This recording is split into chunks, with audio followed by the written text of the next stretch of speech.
राधे राधे, जय श्री कृष्णा, जय भोलेनाथ, जय माँ पार्वती। आप सबको हरियाली तीज की हार्दिक शुभकामना। माता रानी की कृपा आप सबके ऊपर बनी रहे। हर साल सावन मास के शुक्ल पक्ष की तृतीया तिथि को हरियाली तीज का व्रत रखा जाता है और इसी दिन हर सुहागिन महिला अपने पति की लंबी आयु और सौभाग्य के लिए व्रत रखती हैं। इस व्रत को एक केवल सुहागिन औरतें ही नहीं करती बल्कि कुंवारी कन्याएं भी मन चाहा वर पाने के लिए और घर व दोनों पाने के लिए व्रत रखती हैं और पूजा करती हैं माँ पार्वती और भोलेनाथ का।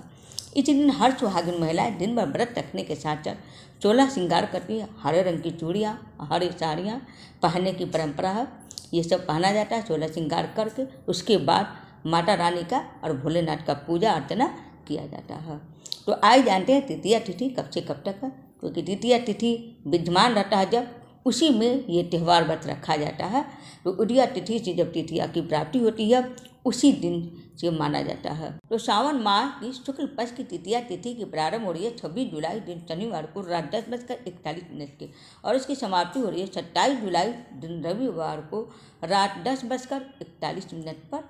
तो हरियाली तीज का व्रत उदया तिथि से रखा जाता है, तो 27 जुलाई दिन रविवार को ही किया जाएगा। हरियाली तीज के दिन इस साल कई शुभ संयोग का निर्माण हो रहा है। इस दिन शुक्र और गुरु मिथुन राशि में विराजमान रहेंगे, जिससे गज लक्ष्मी राजयोग का निर्माण होगी और इसके साथ ही चंद्रमा सिंह राशि में विराजमान होंगे, जिससे मंगल और केतु के साथ युति करके महालक्ष्मी के साथ त्रिग्रही योग का निर्माण कर रहा है। इसके साथ रवि योग का भी निर्माण हो रहा है, जो 27 जुलाई को पूरे दिन रहेगा। हरियाली तीज के दिन आप लोग स्नान वगैरह करके ब्रह्म मुहूर्त में उठकर उसके बाद साफ वस्त्र पहन लीजिए या तो नया वस्त्र पहन लीजिए, 16 श्रृंगार कर लीजिए। उसके बाद व्रत का संकल्प ले लीजिए। व्रत का संकल्प लेने के लिए हाथ में पानी अक्षत पुष्प ले लीजिए। उसके बाद भोलेनाथ माँ पार्वती का नाम लेते हुए व्रत का संकल्प रख के और वहीं पर आप गिरा दीजिए। उसके बाद आप मंडप तैयार करिए।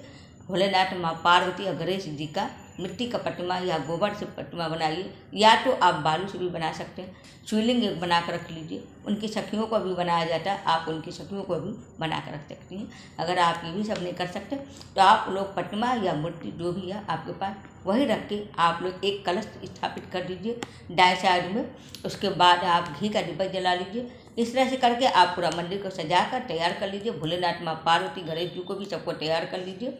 कपड़ा वस्त्र रक्षा सूत्र वगैरह ये सारे तैयार करके उनको सजा दीजिए। उसके बाद आप सोचे तरीके से पूजा शुरू कर लीजिए।